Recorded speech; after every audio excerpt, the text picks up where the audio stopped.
लोकांना भरपाई कशी मिळेल या दृष्टिकोनातून आमचे प्रयत्न राहतील। कोकाटे साहेब, राज्य सरकारकडनं मदत तर करण्यात आलेलीच होती। स्वतः मुख्यमंत्र्यांनी जाहीर केलं होतं 2200 कोटी आणि अजून काही थोडे त्यामध्ये ऍडिशनल पैसे होते।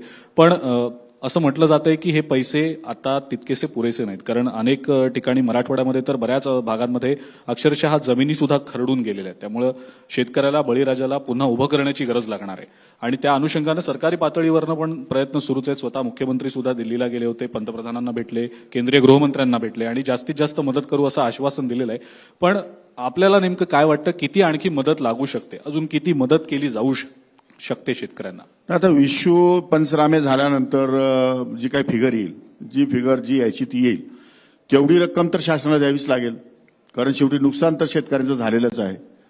एनडीआरएफ एमडीआरएफ यांच्या माध्यमातून आपण या ठिकाणी मदत करतो, पण ती मदत अत्यंत तोकडी आहे, त्यामध्ये त्यांचं काही होणार नाही। विमा कंपनीकडनं सुद्धा मोठ्या प्रमाणामध्ये मदतीचा ओघ या ठिकाणी सुरू करावा लागेल आणि राज्य सरकारला स्वतः त्यामध्ये आपली काही या ठिकाणी रक्कम टाकावी लागेल आणि राज्य सरकारही त्यासाठी प्रयत्नशील आहे।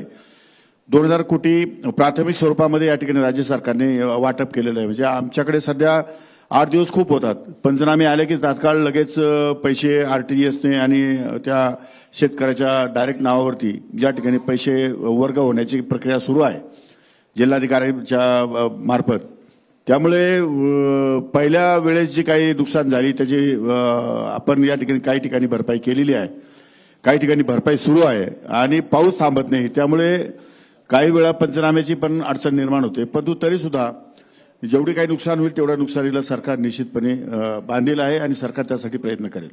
निश्चित। कोकाटे साहेब, आता आपण क्रीडा मंत्री आहात आपण आता, आणि